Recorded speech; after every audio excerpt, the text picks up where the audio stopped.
공매도 시장을 이기는 핵심 기법이라는 내용을 가지고 왔어요. 궁금하시죠? 네. 도대체 공매도 시장을 어떻게 이겨? 개인이 공매도를 이길 수가 있나요?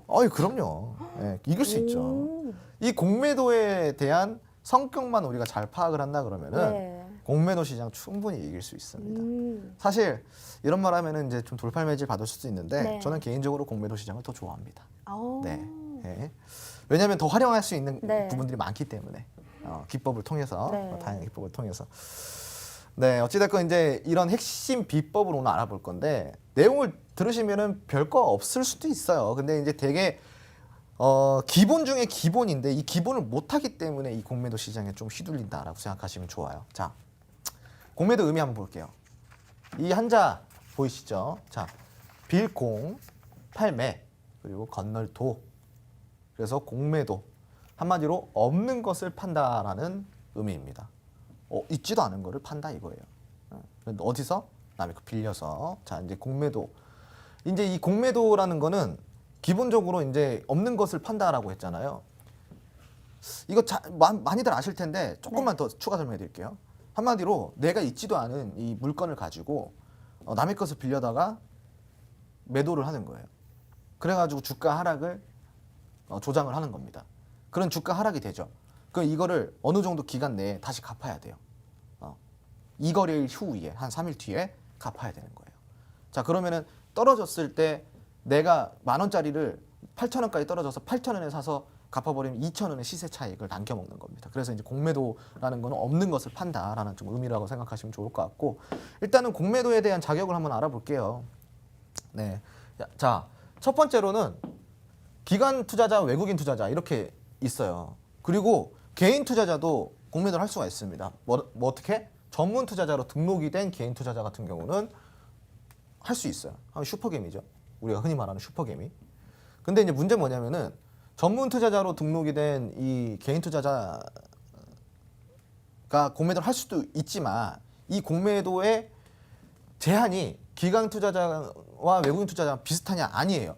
전문 투자자여도 기관과 외국인에 비해서 터무니없는 또 제한이 있습니다. 그래서 막상 전문 투자자가 된다고 하더라도 크게 여기서 이제 뭐 크게 볼 수가 없어요. 그 공매도의 재미를 볼 수가 없습니다. 그래서 이제 조금 비공정, 그 한마디로 좀 기울어진 운동장 같은 그런 좀 의미다라고 생각하시면 좋을 것 같습니다. 자격이 있지만 전문 투자자는 기관 투자자, 외국인 투자자보다는 다소 제한이 많다 정도로 생각하시면 좋을 것 같아요. 자, 차입 그리고 이제 공매도의 종류에 대해서 한번 알아볼게요. 첫 번째는 차입 공매도예요, 여러분. 차입 공매도. 아까 제가 얘기했죠. 빌려가지고 다시 갚는다. 차입 공매도. 그래서 빌린 주식은 결제일에 맞게 다시 되갚아야 되는데 증권회사나 증권 예탁결정, 개인 투자자 등 이런 타인의 주식을 빌려서 매도를 하게 되는 거예요. 이때 과거에 문제가 됐던 게 이런 이제 증권회사, 증권 예탁결정원이라고 있는데 여기 기관도 들어가죠. 기관도 들어가겠죠. 연기금이 이제 공매도를 많이 빌려준다 그래서 예전에 좀 많이 욕을 먹고 그랬었습니다. 자 그러면은 무차입 공매도는 무엇일까요? 무차입 공매도. 자 현재 일단은 국내 시장에서는 불법입니다. 왜냐하면은 무차입 공매도는 뭐냐면 보실까요? 유가증권 자체를 아예 보유하지도 않고 내가 돈이 있던 뭐가 있던 채권이 있던 뭐가 있어야 되는데 아무것도 보유하지 않은 상태에서 미리 매도를 하는 거예요. 그러니까 여기는 빌린 주식을 빌릴 수 있잖아요. 주식을. 이건 빌리지도 않고 없는 거를 그냥 파는 거예요. 무슨 말인지 이해되시나요? 빌려가지고 있는 주식을 파는 거잖아요. 빌려가지고. 근데 무차입 공매도는 이 빌리는 주식 자체가 없는데 빌려주는 사람도 없는데 무차입 공매도를 그냥 공매도를 한다는 거예요. 엄청 심각한 거죠. 그래서 이게 예전에 과거에 어떤 사태가 있었냐면은 무차입 공매도를 무제한적으로 막 했다가 결제일이 됐는데 한마디로 우리 흔히 말하는 먹튀, 돈을 안 갖고 도망가는 사태가 발생된 거예요. 외국인이. 그래가지고 네. 이거는 그때 이후로 불법으로 지정이 됐습니다. 네. 근데 문제가 있긴 있어요. 뭐냐면은 불법이죠. 불법인데도 불구하고 아직도 외국인 투자자들의 무차입 공매도가 성행을 하고 있습니다. 이유는 요리조리 피해가지고 그거를 어떻게든 또 하고 있다는 거죠. 그래서 이걸 빨리 제한이 필요하다라고 저는 생각을 하고 있어요. 자, 그러면 이제 공매도의 장단점을 한번 살펴볼 건데 장점을 먼저 좀 살펴볼게요. 자, 우리가 흔히 공매도 하면은 공매도 무조건 나쁜 거다라고 생각하시는데 절대 그렇지 않습니다. 공매도도 이 순 기능을 할 수가 있어요. 그리고 공매도는 이 시장에 무조건 필요합니다. 무조건 필요해요. 없으면 안 됩니다. 꼭 필요한 건데 다만 많은 제도와 제재가 개선이 돼야 되고 공정한 거래로 이루어져야 된다는 게 핵심이죠. 자, 공매도 장점을 한번 살펴볼 건데 공매도가 만약에 없다면 어떻게 될까요, 여러분? 본래 가치보다 고평가가 됩니다. 이거를 공매도는 이 시장에 브레이크 역할을 걸어주는 게 되는데 우리가 자동차를 타고 가다 보면은 브레이크가 고장났어요. 그럼 브레이크 잡아줄 게 없어. 어떻게 해요? 속도가 계속 붙죠. 그러다가 컨트롤이 안 돼서 사고가 나면은 대형 사고로 이루어지죠. 근데 이 브레이크가 있으면은 내가 컨트롤하고 사고가 나더라도 조금 더 경미한 사고로 마무리가 될 수도 있잖아요. 그죠? 공매도 같은 경우는 이런 브레이크 역할을 하는데 브레이크 역할이 없다 보니까 본래 가치보다 고평가되는 종목들이 속출을 해요. 그럼 어떻게 되겠죠? 어떻게 되겠습니까? 버블이 되는 거예요. 그럼 버블이 꺼질 때 어떻게 될까요? 버블이 무조건 장밋빛 이런 가치가 장밋빛만 생각하는 게 과연 좋은 걸까요? 그렇지 않습니다. 그럼 이 버블이 도대체 꺼질 때는 도대체 누가 손해를 볼 것이냐 이거죠. 결국 개인 투자자예요. 공매도 시장이 있을 때보다 더 큰 피해를 볼 수 있는 게 이 버블 시장에 버블이 꺼졌을 때입니다. 왜냐? 공매도는 단기적으로 영향을 줘요. 그리고 적은 하락을 그러니까 상대적으로 이 공매도라는 게 엄청 큰 하락을 하는 게 아니라 좀 급락을 유발시키긴 하지만 엄청나게 뭐 하한가를 하거나 뭐 이렇지는 않거든요. 근데 버블 시장 같은 경우는요. 이게 이 거품이 꺼질 때 그냥 우르르 꺼져 버려요. 도대체 도무지 대응이 될 수가 없을 정도로 흘러내립니다. 그럼 이때 누가 손해를 보냐 이거죠. 결국은 개인 투자자들이에요. 외국인 투자자, 기관 투자자는 벌써 고점에서 다 정리를 합니다. 그럼 결국은 그 물량을 다 받고 손해를 보는 것 또한 개인 투자자라는 이야기를 지금 드리고 있는 거예요.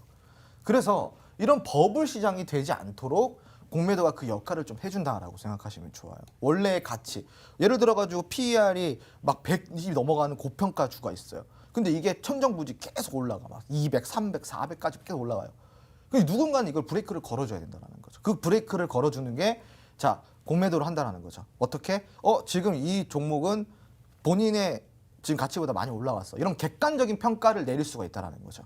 그래서 장밋빛 미래만 보는 게 아니라 객관적인 평가를 좀 하게 도와준다라고 생각하시면 좋을 것 같아요. 그리고 또 개인 투자자 역시 공매도가 있으면은 좀 경각심을 갖고 투자를 하게 되겠죠. 그리고 두 번째는 공매도가 없으면 어떻게 될까요? 매수자가 매도자보다 많아지게 돼요. 매수만 하려고 한다는 말이죠. 심리가. 매수 심리가 더 올라오기 때문에. 그럼 그렇게 되면 어떻게 될까요? 유동성이 낮아져요. 유동성이 낮아지면은 주가가 계속 올라가요. 주가가 올라가다가 갑자기 악재가 터지면 어떻게 돼요? 주가가 그냥 그대로 폭락해 버립니다. 그럼 이런 것도 역시 지금 2020년도 대상승장에서 공매도 제한이 있을 때 여러분들이 이거 많이 겪어보셨을 거예요. 많이 신풍제약도 보세요, 여러분. 많이 겪어보셨죠? 자, 바로 이렇게 대응할 수도 없을 정도로 하락을 한다는 겁니다. 이게 엄청 무서운 거예요. 이 공매도가 없이 시장이 너무 막 버블이 낀다라는 거는 사실 이 모든 피해를 다 개인 투자자밖에 볼 수가 없어요. 그래서 공매도는 제 기능을 한다 그러면 꼭 있어야 되는 기능 중에 하나예요. 자, 공매도의 그럼 역할을 이제 정리를 해볼까요? 주식시장의 효율성을 좀 높여주고요. 유동성을 향상시켜줍니다. 그리고 버블에 대한 경각심을 유도를 시켜줘서 투자에 조금 더 유의하게 됩니다. 그리고 투자자들 또한 객관적인 평가를 할 수 있도록 도와주게 됩니다. 예를 들어서 지금 이 종목은 너무나도 고평가됐다라는 어떠한 리포트가 올라왔어요. 그 리포트를 가지고 공매도가 나오기 시작합니다. 자, 근데 문제는 뭐냐면은 그런 리포트가 나오지 않는다 치면은 그 종목은 A라는 종목이 있다 치면 그 A라는 종목은 계속 그 기대감과 희망으로만 계속 올라가는 거예요. 결국 어떻게 된다? 버블은 언젠가 꺼지고 우리가 생상도 못할 정도로 폭락이 오는 거예요.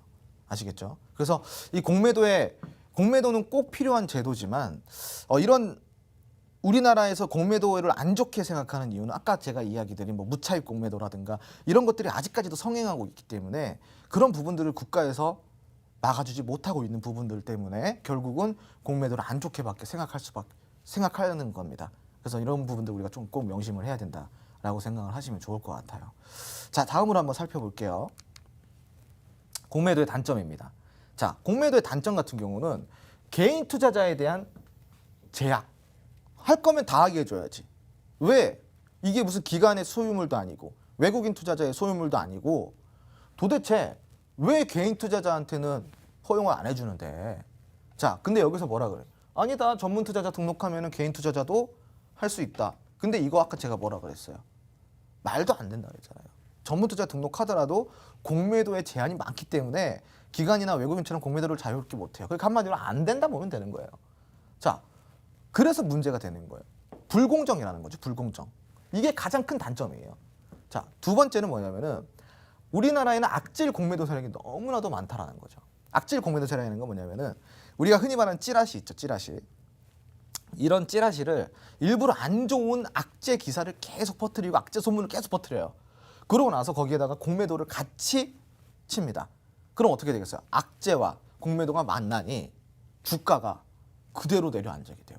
그러니까 이런 악질 공매도 세력이 되게 문제라는 겁니다. 자, 그리고 세 번째로 불법 무차익 공매도가 아직까지도 자행되고 있다는 거죠. 엄청나게 성행하고 있다는 거죠. 이것도 역시나 제재가 제대로 이루어지지 않고 있다는 거죠. 그죠?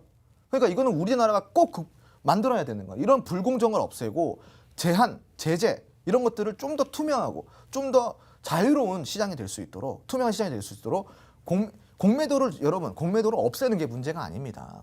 어느 나라도 공매도는 다 있어요. 근데 문제는 뭐냐면은 공매도를 없애는 게 근본적인 원인 그게 문제가 아니라 공매도의 투명한 공정 그리고 이런 뭐 제한, 제재 이런 것들을 좀 더 공정하게 만드는 게 더 중요한 포인트다라는 이야기를 드리는 겁니다. 여기서 단점을 한 가지 얘기 빼먹은 게 있어요. 아까 제가 공매도의 장점 뭐라 그랬어요? 한 개. 본인의 본래의 가치를 우리가 객관적인 평가를 하면서 본래의 가치에 대해서 좀 더 객관적 의견을 낼 수가 있다. 그래서 고평가되는 종목들, 버블 현상을 막을 수 있다라는 게 장점이라고 얘기드렸습니다. 근데 단점에 그 비슷한 게 있어요. 반대로 단점에 뭐가 있냐면은 이 적정 주가를 갖고 있는 이렇게 주식이 있어요. 종목이 있는데 충분히 적정 주가예요. 그리고 오히려 저평가돼 있어. 그럼에도 불구하고 이거를 악질 공매도 세력이 찌라시를 퍼뜨려서 악재를 내고 그래가지고 결국은 안 그래도 저평가돼 있거나 아니 본인의 주가가 있는데 평범한 주가인데도 불구하고 이거를 더 떨어뜨려가지고 기업의 가치를 하락을 시킨다는 거죠. 이게 또 단점 중에 하나예요. 그래서 이런 부분들이 있다라는 거, 장단점이 한 요 정도다라는 것만 이해를 하시면 좋을 것 같습니다. 여기 밑에 보시면 딱 돼 있죠. 공매도의 금지 문제가 아니라 그 문제보다는 공매도 자체의 제재 강화의 제도 정비가 우선적으로 필요하다라는 의견을 좀 드리도록 하겠습니다. 자, 그 공매도의 대응법에 대해서 한번 알아볼게요. 과거 이제 일단은 공매도에 우리가 대응을 하려고 그러면은 뭘로 해야 돼요? 역사를 알아야 돼요. 과거의 공매도 금지 조치를 이제 살펴봐야겠죠. 우리가 역사를 왜 배우나요? 역사는 계속 반복된다. 역사를 보고 우리가 미스테리에 대응한다, 미래에 대응한다라는 이야기인 거죠. 그래서 과거 공매도 금지 조치 한번 역사를 살펴보면서 그 역사를 파헤쳐 보도록 하겠습니다. 자, 일단 첫 번째로는 금융위기. 뭐예요? 2008년도 리먼 사태죠. 이때 주식 시장이 너무나도 폭락을 하다 보니까 2008년 10월 11일부터 시작해서 2009년 5월 31일까지 공매도 제한 조치가 걸립니다. 금지 기간은 약 8개월 정도가 돼요. 자, 그리고 두 번째가 있습니다. 유럽 재정위기입니다. 유럽 재정위기 때 이때가 이제 2011년 8월 10일부터 시작해가지고 2011년 11월 9일 약 3개월 동안 공매도 금지, 공매도 제한이 걸리게 됩니다. 그럼 과연 이때 시장이 어땠을까요? 한번 살펴보도록 하겠습니다. 자, 2008년 10월 1일부터 2009년 5월 31일 리먼 사태, 한마디로 금융위기 때 차트예요, 여러분. 자, 차트 보실게요. 지금 보시는 이 구간이요. 자, 지금 10월 1일이죠. 10월 1일이 어디냐면은 여기입니다. 자, 그리고 어디죠? 여기입니다. 여기. 자, 근데 공매도 너무나도 떨어지다 보니까 공매도 제한이 걸렸어요. 근데 공매도 제한이 걸려도 어떻게 돼요? 시장이 하락을 합니다. 이렇게. 마치 우리나라가 지난 4월, 5월 때 같이 좀 이렇게 좀 더 하락해준 그런 모습이랑 비슷하죠. 자, 이렇게 좀 하락을 해줘요. 이렇게 좀 하락을 해주다가 그런 다음에 어떻게 돼요? 점점 안정화를 되찾기 시작합니다. 언제까지?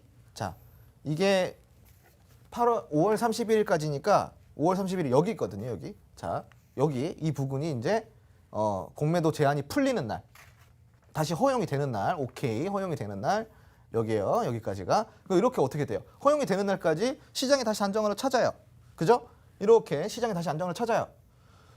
여기서 다시 허용이 됐어. 그럼 어떻게 될까요? 우리의 우려대로라면 시장이 다시 하락을 해야겠죠. 그죠? 근데 그렇지 않습니다. 위에 보시는 코스피 차트인데 잠깐 하락은 해줘도 다시 수개월 뒤에는 고점을 다시 갱신을 해주게 되는 상승을 보여주게 됩니다. 코스닥 역시 조금 코스닥 시장은 공매도의 영향을 좀 더 받을 수밖에 없겠죠. 중소형주 급등주들이 많으니까. 조금 더 영향이 있었어도 결국 어떻게 돼요? 이렇게 다시 회복을 해줍니다. 점진적으로. 네. 결국은 공매도가 있더라도 시장이 다시 살아난다는 이야기는 거죠. 자, 두 번째 사태. 두 번째 같은 경우는 자, 재정이기 때문이다. 11년 8월 11일부터 11년 11월 9일까지. 자, 그럼 언제냐? 여기 8월 언제야? 11일. 네? 여기잖아. 여기요. 여기입니다. 근데 이때도 마찬가지예요. 공매도 제한이 관련돼도 불구하고 더 떨어져요. 또 더 떨어지고. 그런 다음에 어떻게 되죠?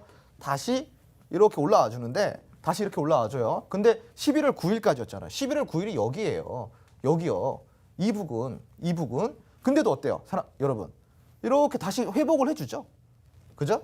공매도가 있다고 해서 시장이 끝나거나 시장이 망가지거나 폭락장이 오거나 그렇지 않다라는 거를 우리가 역사를 통해서 배울 수가 있는 겁니다. 지금 시장 역시 그래요. 지금 시장도 우리가 대상승장을 겪었기 때문에 공매도가 조금 더 영향이 있을 뿐이지 이런 강한 비바람이 지나고 나면 어떻게 돼요? 시장이 결국 제자리를 찾아간다. 결국 제자리를 찾아가는 겁니다, 여러분. 그냥 겁먹을 필요가 없다라는 이야기를 드리는 거예요. 자, 이제 마지막 장입니다. 그럼 공매도에 우리가 치우쳐지지 않으려고 그러면 어떻게 될까요? 공매도의 특성을 알면 되는 거예요. 자, 첫 번째로 급등주는 쳐다보지 마세요. 어디서 공매도가 많이 나와요? 급등주에서 많이 나오잖아요. 단기 테마 두 번째, 피해서 투자하세요. 단기 테마가 뭐예요? 잠깐 생겨났다가 잠깐 없어지는 것들. 과거에 일본 불매운동 테마처럼 갑자기 생겨났다 갑자기 없어요. 말도 안 되는 테마가 나죠. 근데 단기 테마주 같은 경우 어때요? 급등주들이 많겠죠. 급등주들이. 자, 그러니까 이거는 좀 어느 정도 통한다. 그죠? 하지 마세요. 투자하지 마세요. 그럼 공매도 피할 수 있잖아요. 그리고 세 번째, 미래 가치와 기업 분석을 통한 선취매를 습관화하셔라. 선취매가 습관화되셔야 돼요. 따라가는 급등주 따라가기 아니라 선취매를 습관화하시고 나의 투자 지식을 높이고 시장 분위기에 지배당하지 말아요. 한마디로 멘탈을 키우고 심리를 강화시켜라 이 말입니다. 자, 다섯 번째, 공매도는 절대 좋은 종목을 이길 수 없습니다. 공매도를 이기는 종목에 투자하시면 됩니다. 간단하죠. 급등주 피하고 단기 테마 피하고 미래적 가치와 기업 분석해가지고 나의 투자 지식을 높이면은 공매도를 이기는 종목을 고를 수 있다 이 얘기를 드리는 겁니다. 지금 시간이 없어서 빨리 말하는 거예요. 자, 좋은 종목은 배신하지 않는다. 내가 배신할 뿐입니다. 좋은 종목이 왜 나를 배신합니까? 내가 배신하는 거예요. 왜 배신하냐? 급등주 단기 테마주 따라가다가 지금 벼락부자 되려고 좋은 종목 놓치고 다 이상한 종목 투자하시는 거예요. 이런 것들만 빼시면 돼요. 그리고 마지막으로 항상 여유 있는 투자가 된다면은 공매도에 휘둘릴 수가 없습니다. 여유 있는 투자, 공매도를 이기는 종목에 투자하면은 된다. 나의 투자 습관만 바꾸고 여기서 좀 추가적으로 알 수 있는 핵심 기법은 노란통 메신저 안에서 더 추가적으로 설명해 드리도록 하겠습니다.